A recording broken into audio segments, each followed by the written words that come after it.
Mountain flying is a fantastic experience, but to do it safely and enjoyably, you need the right knowledge, training and experience behind you. Between 1995 and 2009, the lack of mountain flying training has been a cause in several fatal aircraft accidents, with at least 29 lives lost. That's why the CAA is adding mountain flying to the PPL and CPL aeroplane syllabuses and has reviewed the helicopter syllabuses. This DVD is an educational tool for those holding or training for a PPL or CPL to visualise some essential mountain flying concepts before training with an appropriately qualified instructor. It covers terrain and weather awareness for PPL level and basic mountain flying skills for CPL level. It does not go into the advanced skills required of Part 135 operators who fly in mountainous environments all the time. With just under 60% of New Zealand's terrain considered mountainous, it's essential that all pilots learn, practice and develop their mountain flying skills. You don't have to be flying amongst snow-capped peaks to develop the skills you'll learn during your mountain flying training. The same principles can be applied to any terrain, no matter how high it is. All pilots understand that no paper manual can ever capture the full sensation of flight. And with that in mind, we've utilised multiple digital video cameras to give you the best possible look at some of New Zealand's most spectacular alpine flying in both helicopters and fixed-wing aircraft. We've also recruited two of the country's most experienced mountain flying instructors and are going to watch on as they share some of their knowledge with two young rookies.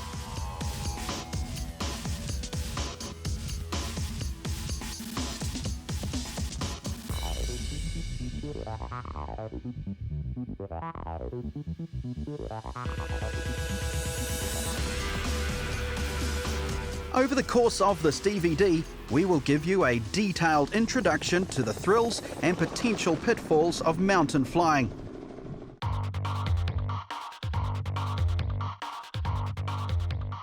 Wind is probably the most significant factor influencing your flight within any terrain. Deciding how to fly there, where to fly, what altitude to fly, is all really depending on your judgment of the wind direction.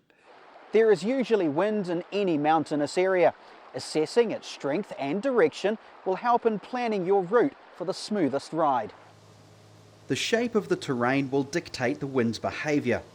It is useful to imagine the airflow as water. Think about how it would flow over the terrain, where it would accelerate through passes, divert along valley floors, or be forced over a ridge. Consider the angle at which the flow will strike obstacles. Visualising the flow of the air through terrain as if it were water significantly improves your understanding of how to anticipate what the wind is doing. If the terrain is very broken, you're obviously going to have quite rough wind. If you've got nice big round hilltops and you're working on the windward side, the wind will be nice and smooth. Turbulence occurs where flows either mix together, tumble over obstructions, or where the flows decelerate. Water flows around obstacles where possible, and only spills over the top when excessive volume prevents all of it from going around. Below 15 knots, the wind flow is generally predictable. Notice how rugged the terrain is on the right that we're just passing over. In terms of airflow, what do you expect it to do? It should be smooth and upflowing on the southern side of that, and then more turbulent on the lee as it tumbles over those obstructions. Above 15 knots, the patterns alter and become more difficult to predict. While flight at higher altitudes is generally safer, it may not necessarily be more comfortable. The wind is likely to be stronger with altitude, and any up and down drafts or turbulence more severe. Rotors are areas of severe turbulence. They are large closed eddies that form in the lee of mountain ranges, usually under the crests of mountain waves. The wind within rotors could come from any direction, similar to eddies behind a boulder in a river. Updrafts and downdrafts in a rotor can reach over 3,000 feet per minute.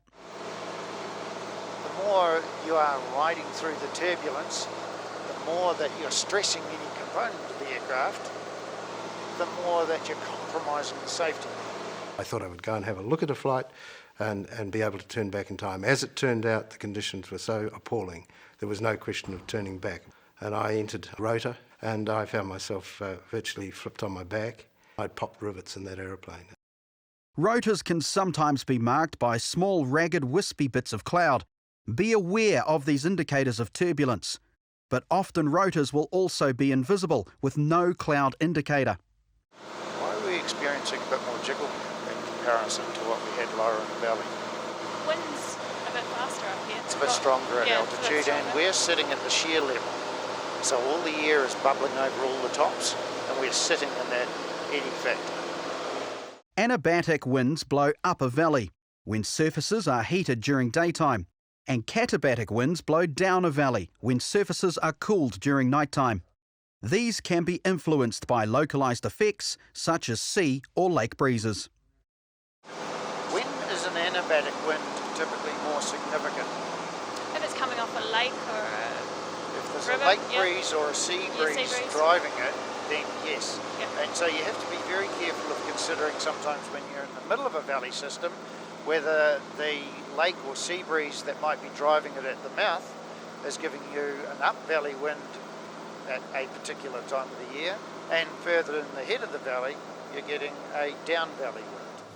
Upper level winds won't always reflect the wind you will experience in a valley below. Other clues are wind lanes on water, tussock, crops or bush, or the drift you perceive when flying across a valley. What you can see if you look out to Rat Point over on the far side over there, the water is disturbed all the way around the lake. And notice how in the lee of Mount Crichton and Rat Point there, it's not so disturbed, but there's definitely a squall line that comes out at an angle almost to where we are at the moment. Yep. So if we were flying around there, we'd be wanting to stay outside that squall line. So the stronger the wind, the more you need that training, that understanding, that experience to be able to position the aircraft appropriately, configure it appropriately, and manage both the safety of the aircraft and the comfort for those who are on board, not to mention yourself.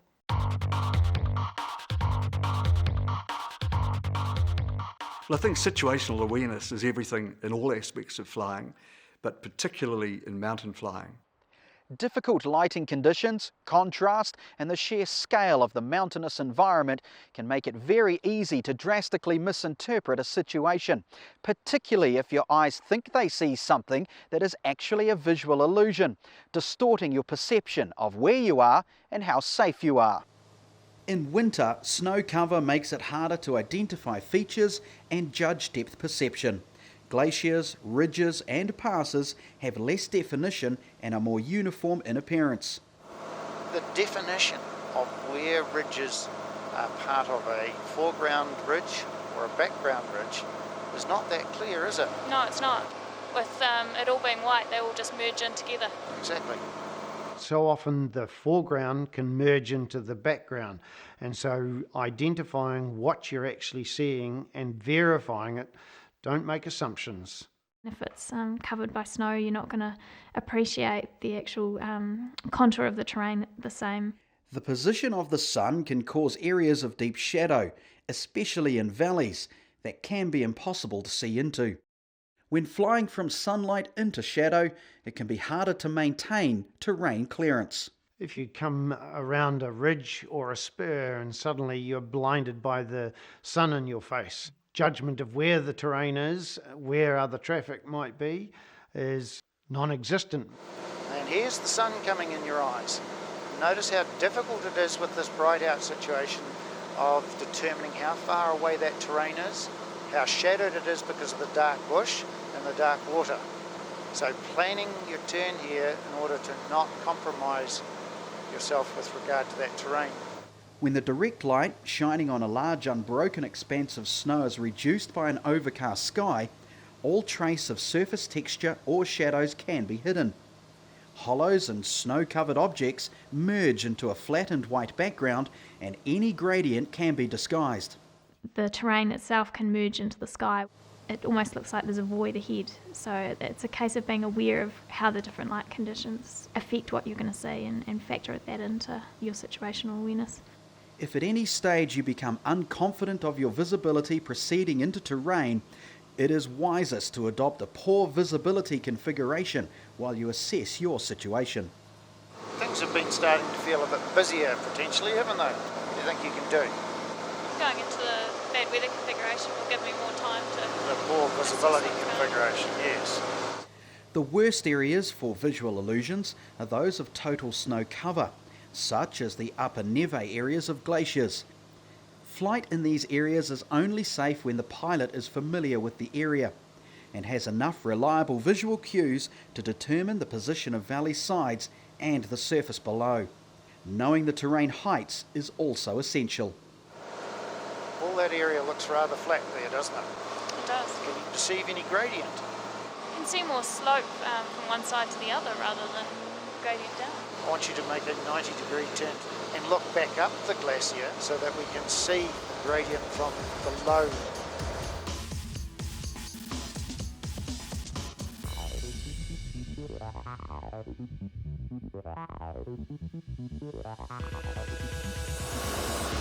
Oh, it's so evident from this angle. And see how intimidating it would be if we were lower than what we are now. We perceive we can climb up there, but the glacier is climbing at a vastly greater rate than the ability of the aircraft. The clarity of the air can also influence this judgment. You can misjudge the space available and the aircraft's inertia when calculating turn radius and the effects of speed, weight, configuration, wind, turbulence and visibility. You can see how the terrain with the clear air is quite intimidating in terms of its proximity. Absolutely. But if you have a look on the map, it's probably a good mile wide. Don't let the terrain bully you. The first time I flew into a valley that was somewhere near 1 kilometre wide, I didn't believe that I was going to have room to turn. So the key is to verify what you think you see, because it may not be quite that way. If you spot a hut on a mountainside, something that you can recognise the scale and the size of starts to give you the reality of how awesomely large some of this terrain is.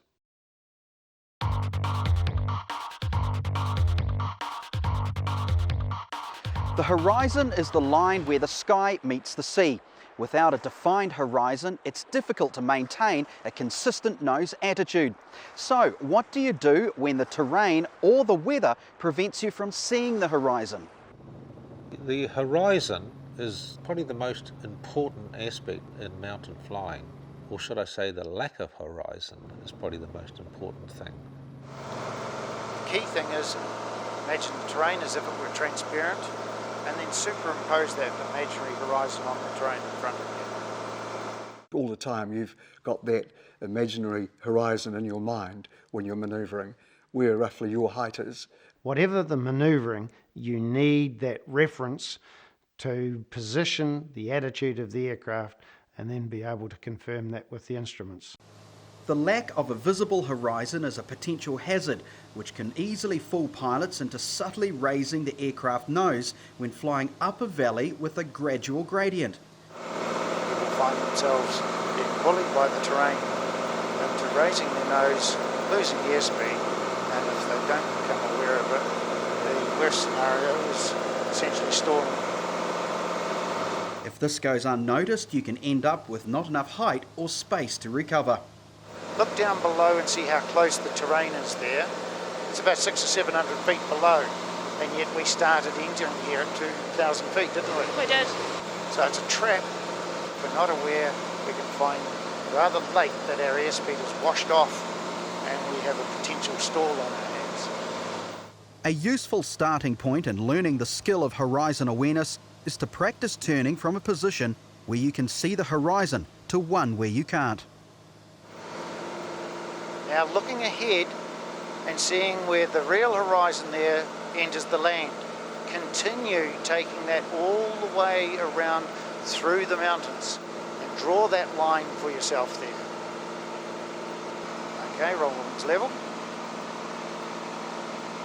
We'll just track a bit closer to the terrain, and we'll then make a turn to the right where you've got this horizon that you've superimposed and is imaginary, and you're going to then intercept the real horizon and come back to intercepting the imaginary horizon, and see how accurately you've managed to achieve it.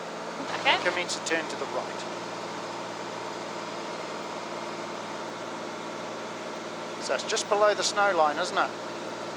That's good. Once you have begun learning this technique, you can advance to the next stage of flying in an environment where the horizon is not visible. And see, our instruments are verifying that we're not level, we're actually descending, aren't we? We are. So reposition the nose relative to your imaginary horizon line.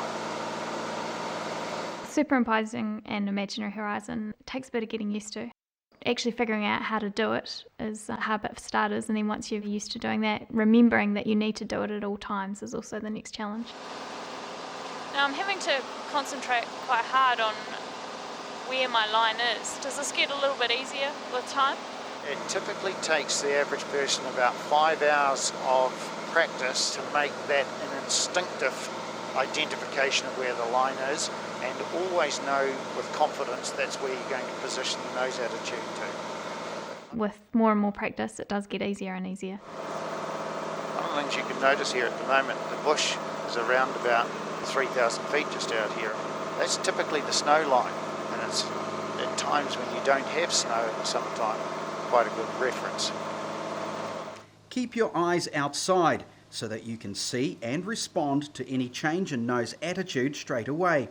You'll see this change in nose attitude well before the instruments will indicate it. The lag in the instruments means that the nose attitude will have changed by the time the instrument actually indicates it.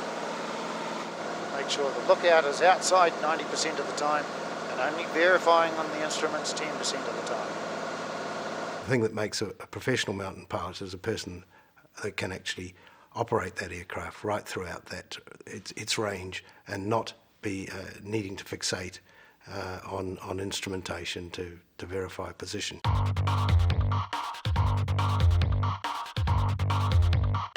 And making your turns in this area here. On the ground, plan which valleys you intend to use and familiarise yourself with their orientation on the chart. As soon as I start to wonder or feel uncomfortable again, do another check turn. When entering a valley, always double check you are in the right one by looking at the compass and chart. This simple check could have prevented several accidents where aircraft have mistakenly turned up narrow or dead-end valleys. It's a sensible policy not to fly up a valley that you haven't flown down before. When flying up a valley, make sure there's enough turn radius available to turn back if necessary. If you're unsure, make check turns before proceeding. Don't forget to do a check turn and ensure that you are comfortable you have turning radius available. Looking forward and judging how much angular bank you need to use all the available space, therefore leaving you with options when you come out of the turn. And confirming you have the turn radius there. It's actually quite amazing how little space you do need to turn around in a valley. Normal technique is to fly in the smoother updrafting air on the lift side of a valley. When valley flying in high density traffic areas, keep right. When the valley is narrow, we want to be positioned on whatever side is deemed appropriate for right of way or lift and sink conditions, but be positioned so that we've always got our escape route immediately available. Initially, being on the right-hand side of the valley is appropriate so that an aircraft coming in the opposite direction would pass you pilot to pilot. If you are unable to comfortably maintain altitude on the right due to turbulence or downdrafts, then change sides. If you need to fly on the left, say so in your position reports. In narrow valleys, commit to one side or the other to allow enough room to turn around if needed. Never fly up the middle. This is a no man's land with no escape route possible. Because if you need to make a escape out, you've got a decision. Do I turn right? Do I turn left? Any of that delay makes the issue more hazardous. We're just going further and further up a valley and we'll get ourselves into no man's land here. So keep thinking, positioning yourself to make your turn. So we should be on one side or the other, never in the middle unless it's quite a big valley. You fight your natural instinct to just want to drift back into the middle of the valley instead of hugging one side or the other. In a narrower valley, a more comfortable turn can be achieved by slowing the aircraft down, applying up to optimum flap, effectively adopting the poor visibility configuration. Remembering with application of flap, we need to apply power to overcome the drag and maintain control of our speed.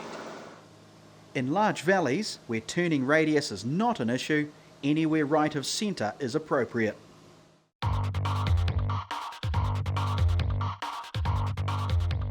Contour flying requires you to bring together all of the physical aspects and intellectual concepts you will learn over the course of your mountain flying training.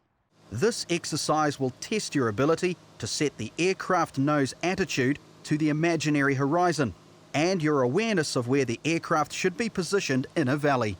Be aware of space and your aircraft's position in that space. Make sure you always have enough manoeuvring space to turn back and position the aircraft so that you can see ahead. This will allow you to anticipate situations rather than react to them. What I would like you to do is to pick up a constant wingtip distance from the terrain on the right hand side here. Okay.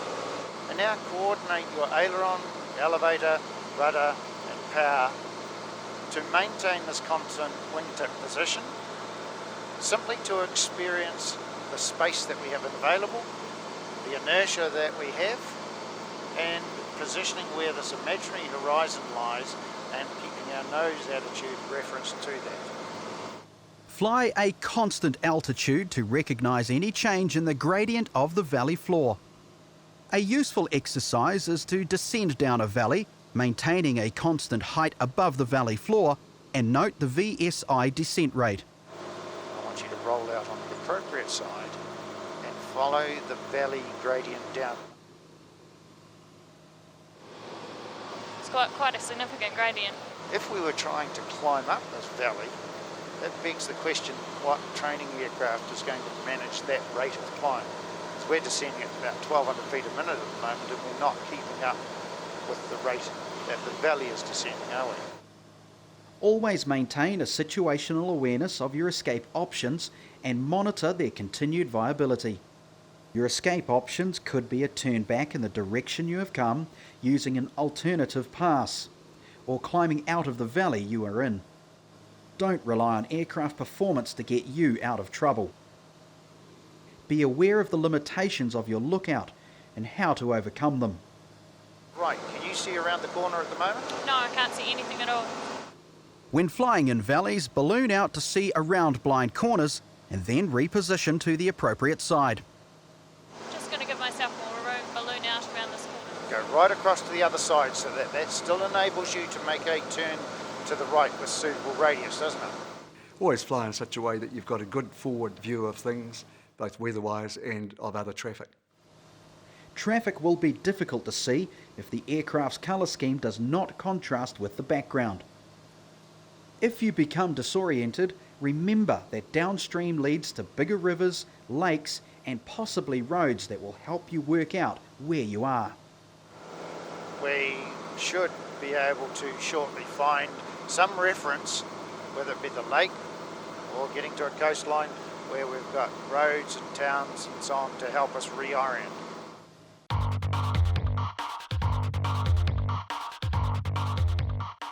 Saddle crossings are a compromise of many variables and require good situational awareness.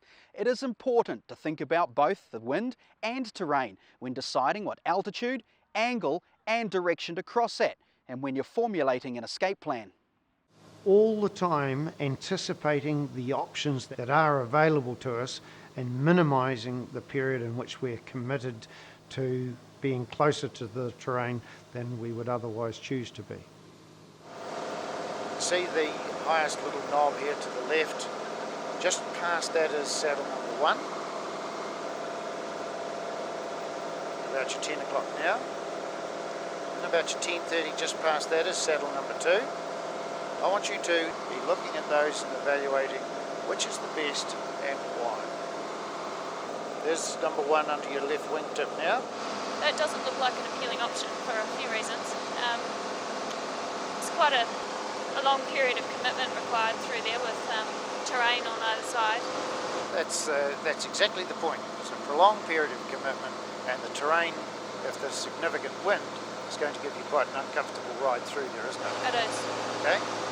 The next one coming up on your nose here, starting to be slightly obscured there. What do you think of that one? It's looking more appealing than the first one. In terms of escape options, the saddle on the left looks better because you can come across at a 45-degree angle and just continue straight ahead. Your escape route is going to be downhill and downstream. What about on this side? And on this side, you're not going to need much angle of bank to turn away from that saddle if you decide not to cross. Exactly. So the safest one is to have the shallow approach, 45 or less, and the shallow escape, desirably downhill, downstream. Desirably, we are approaching the saddle at a 45-degree angle or less, so that our escape route can be through the shallowest angle, therefore minimising our stall speed and the control of the aircraft if we were in turbulence or sink is much easier. Your escape route on both the approach to the saddle and on the other side should be obstacle-free and downstream in anticipation of any sink. Okay, rolling the wings level, 45 or less, not in a climb where we're compromised by airspeed and visibility over the nose, not in a descent where we can be too fast and be striking potential turbulence and exceeding maximum manoeuvrability.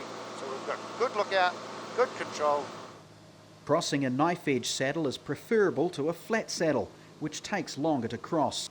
If we're committing to something such as a saddle crossing, it is a calculated, considered decision for the moment that we're crossing the saddle. If you're starting to sit on the edge of your seat, it's time to say, this is not a good decision, I'll go and get a bit more height on and come back in with a lot more confidence. Plan your line, know that you can turn away if you need to, and when you get to your committal point, if the fall looks good, then you can just continue through.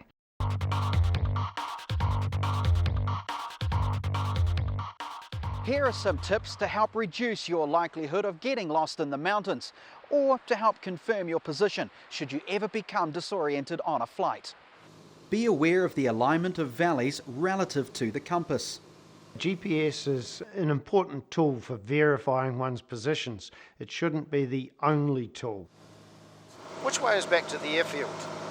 We were heading on a roughly southerly heading as we came into this valley system, and now we're heading roughly north on the way back out. Which way is the river flowing? I can see it quite clearly below us. It's flowing the same direction that we're flying in, so we should be heading in the right direction. Downstream means to larger rivers, lakes, the sea, towns, other features that allow us to orient ourselves. Significant white water in a stream indicates a steep gradient. Note the position of the sun when entering a valley. Compare this to the sun position when you leave the valley.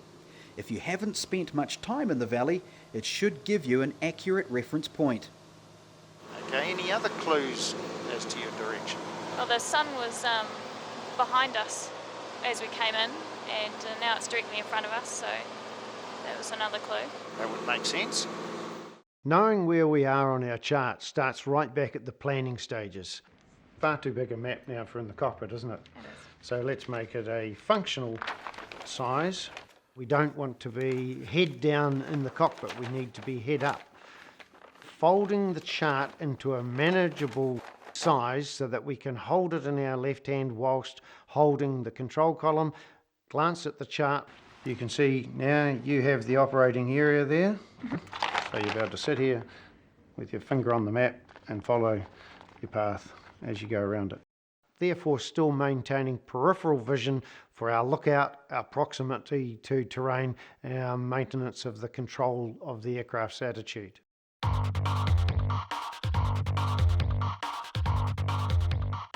There are a number of difficulties associated with flying in the mountains, Each of these can affect your performance as a pilot. There is a high workload while mountain flying. Therefore, good management of the aircraft and your passengers is important to reduce stress levels and enhance sound decision making. Flying in turbulence will add to your fatigue and may nauseate you. It's important to anticipate where you expect it to be, and therefore to be able to give your passengers some anticipation of the ride that they're going to experience. And say, look, we are going to get a few bumps here. It's quite okay. Put your seatbelts on. This is quite normal for these conditions.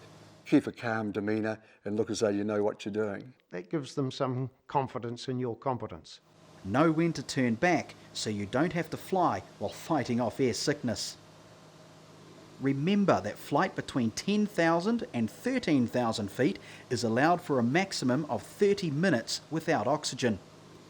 Below 10,000 feet, if you are healthy, you should not be significantly affected by hypoxia. However, if you are unwell or a smoker, you will be more susceptible.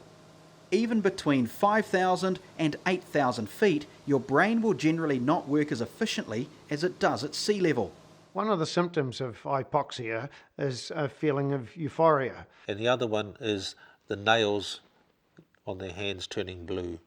Look for the symptoms of hypoxia in your passengers, as you are unlikely to recognise them in yourself. If they're exhibiting any symptoms of hypoxia, then be alerted to the fact that quite likely then you will be also.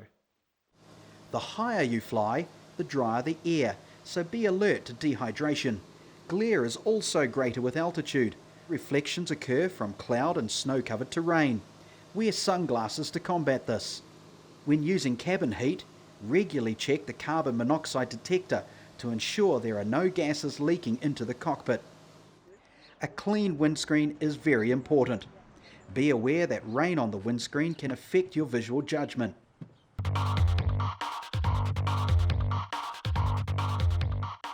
One of the dangers of mountain flying is that it's all very nice in the cockpit of the helicopter with a heater on. But when you get out there in the biting cold wind in that very hostile environment, it can kill you. Before venturing into the mountains, dress appropriately and make sure that your aircraft survival kit is fully stocked. Be aware of the contents and how they can best be used. Remember the principles of survival: location, water, food and shelter, and at all times maintain your will to survive.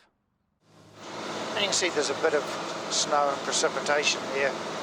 You need to be making the assertive decisions to turn back. Pushing on is going to force you into a reactive situation. That's when you are least likely to do the right things, make the right decisions. Terrain and weather will limit your forced landing and precautionary landing options in mountainous terrain. Potential options to look out for include paddocks, clearings and riverbeds. Agricultural airstrips are potentially suitable sites. Fertiliser bins on the ground may indicate an agricultural strip. Even roads may be an option. It may be possible to use lift to glide down a valley closer to a potentially more suitable option and habitation. If in doubt about the wind, take a calculated gamble on the direction. Be aware of the need for an early mayday call. Making this before you get too low will increase the chances of your transmission being heard. Think about what frequency is most likely to be monitored. Turn on your 406 beacon immediately. Whether it is a forced or precautionary landing, the first priority is to make a plan. This may look very different from a standard forced or precautionary landing plan because terrain will affect the space you have available to get to your touchdown point. There can be a tendency to crowd the landing area in these circumstances. So you've got partial power at the moment. See if you can select and then plan and execute a precaution landing onto an appropriate site. Well, it looks like below me right here now there's a nice long flat paddock. Whether you use the 7S's and 1C or whatever other tools you have, it's critical to make a plan, but being prepared to amend the blueprint because your 1,000-foot area may be within terrain. we've got all the S's, we consider those, don't we? Yep. Sun is a major problem right now. Yes. So do you think that's going to be a problem in landing that way? Yes, actually, so I'll be much better off to do a left-hand pattern and land with the Okay. sun behind me. What other S's are there? Slope. Can you determine any slope down there? It looked relatively flat. Another S. Surface. Another S. Surrounds. So no obstacles on approach and overshoot. We're looking at fences and trees. We're also looking at the overshoot, aren't we, in terms of the surrounds? Yep. Any stock there? No. So this is a precision landing. It's not a forced landing, so not aiming for a third of the way in. We want to make sure we use all the available space. You're a bit hot and high at the moment, aren't we? It's intimidating descending for a forced landing. The terrain constricts the area that you can use. It may mean that you're going to end up high if you don't use all the space that's available. Let it come all the way down in here.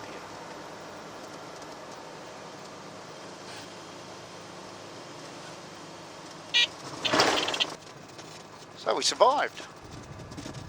The key thing really is to be able to be in a position that if you lose an engine that you can get to the most suitable terrain within gliding distance.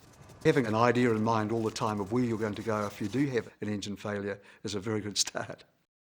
What other options would you have?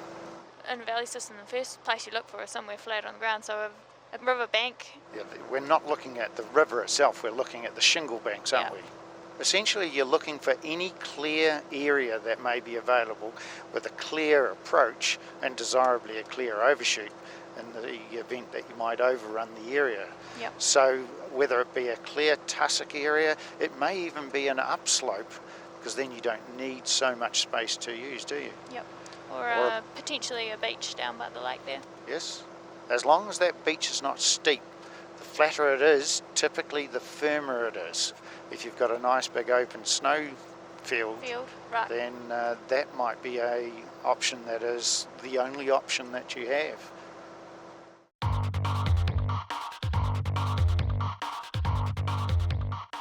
Just remember, it's not the mountains that are dangerous, it's only the pilots that are dangerous. Poor decision making or inappropriate decisions, lack of decisions, the mountains are unforgiving of. One of the most difficult things about mountain flying is you don't know what you don't know until you've experienced it for the first time. Unless your first experience is under controlled conditions with an appropriately qualified instructor to guide you, you could get yourself into a situation that you don't have the skills to get out of. The minimum instructor requirements for teaching terrain awareness and basic mountain flying can be found in the Mountain Flying Training Standards Guide, produced by the CAA. The minimum requirements for helicopter instructors can be found in AC 6118. It's a matter of getting the appropriate training and therefore being able to make the appropriate decisions in order to survive and enjoy the environment. It does get easier as you practice things. Having an instructor there to remind you, you need that to start with, but then once your brain sort of picks it up, you start to remind yourself about things. Just because you learn to fly in some small mountains in one place doesn't mean to say that you can tackle the large ones somewhere else. And there is absolutely no substitute for experience. If anyone's there thinking, should I go for advanced mountain training? I would say go for it.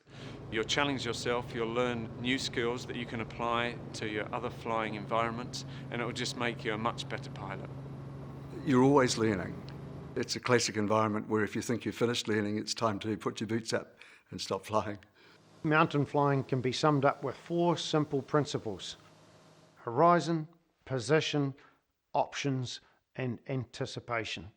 If we can superimpose an imaginary horizon on any variable terrain, then we can reference the aircraft to where we need it to be. Always putting ourselves in the appropriate position, whether it be in a valley, in a saddle crossing, such that we have options. We always have the escape route available to us. And we do those because we anticipate. Given that, we can enjoy and survive. flying in the mountains. Practicing mountain flying will make the things you learn through good instruction a permanent part of your skill set. Think about the tips you have learned from this DVD and revisit it from time to time. Apply what you have learned so that you and your passengers can safely enjoy the pleasures of mountain flying over a long and happy flying career.